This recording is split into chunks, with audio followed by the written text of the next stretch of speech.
Barbie would having a field day. She'd be going off like a frog in a sock with that thing in there. But what's up, guys? Steve here again from RC Tanks and Trucks 24/7. Wasn't really going to plan to do this video, but look what I found on the side of the street. That's a 1991 Mattel Barbie Jaguar XJS. You know what that means? Check it out. It's a hard-bodied. Pretty damn big. Its wheelbase is pretty much similar to that long wheelbase Julie from Sen. But I'm thinking, how cool is this? Look at the scale, for example, of the two-cylinder Toyota engine, FSL200. How cool would that look in there? One thing I wish it had was opening, like doors. It has an opening hood, or boot, sorry, but not the bonnet. So that's spewing. But what I thought I'll do this video is because it brings me on another topic. What am I going to put this awesome V2 Panhead motor in? Now, imagine that nestled in there. You know, and like, this is another question. Hopefully they're developing a clutch, the guy who made this motor, a clutch and a starter, because you can't, you know, you can run a jack shaft, maybe a shaft off there onto like a jack shaft with a clutch on it. Not too sure.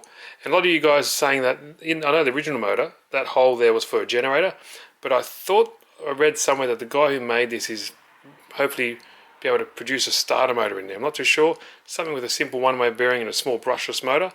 Hopefully there's something on the cards for that. I'm not too sure. I could be wrong. I probably am. I normally am. But yeah, I'm just trying to think what to put it in. Obviously, a Morgan three-wheeler is ideal, and that's what I originally had because they have that sitting in the front, you know, in front of the axles. And if you could even imagine doing that. Like, I know it's hard to envision now with everything there, but imagine doing that there. That look pretty sweet, hanging out the top of the bonnet. It's just going to be a problem with the jack shaft and getting power from there to the rear wheels. Obviously, you won't use this chassis. You just use the hood, or sorry, the whole body. But it'll look pretty sweet, in my opinion. And that'll go like a shower of shit with that in there. It would rock it. I think you wouldn't need to, like, it's got good torque, so you won't need to, you know, rev it high. You just have a nice gearing. But imagine that lumping around and dancing around in there. Barbie would having a field day. She'd be going off like a frog in a sock with that thing in there. But even with another maybe NR200. Now, if you don't know what NR200, I'll leave the links for all these down below. That's NR200. Awesome motor. That's currently in the Sen F450. That's been around millions of times around the world.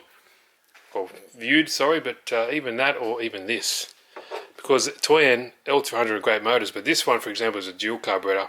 Harder to tune, but this bad boy that I got down here, the Sand Cruiser, has a new FS L200A, which is a single cylinder and new and improved fuel pump for low RPM. And I just did this unboxing for that video. If you want to go check it out, I'll see if I remember to leave a card there, but that's coming up soon. But yeah, I wasn't planning to do this. You can see I got a build going on here. This is a bomb from Gmate, so awesome stuff. But yeah, check out this. Isn't it cool? I don't know, I think it might be valuable to some, but it was just on the side there. I'm like, you know what? I'm going to be grabbing that. So I grabbed it, and here it is. So what do you guys reckon? I think it looks pretty sweet. Let me know what else you think I can put this in, the V2. Obviously, bikes are too hard. Believe me, the gyros, they're going to fall over. They're really difficult to sort out. And yeah, it's very annoying. I want it in a car or at least a trike. So 2 at the front and 1 wheel at the back. But chain, jack shaft, something like that. But hopefully there is a clutch and a starter system in development for that. But I don't know, I just find this awesome. Imagine an engine in there. Cut this out so you can lift it up. It's like the real thing. But guys, let me know. Quick video. You know, I'm not too sure. Give me some opinions. I love hearing from you guys, and I always try to respond to all the comments I can. And this V2 motor is very popular. It's getting a lot of hits and a lot of views, and I think people love it. It shakes like shit. It's like the real thing. It doesn't leak oil like the real one, but it's running rich, so that's why it's oil out of the pipes. But so far, so good. I love it. But yeah, let me know what you guys think. So quick video. Any other cars you suggest? Any other scales? Need to be at least 1/8 scale and larger for that one to look good. But leave them down below. I really appreciate it. I'll try to respond to everyone I can. Thanks everyone for watching, and I'll see you in the next video.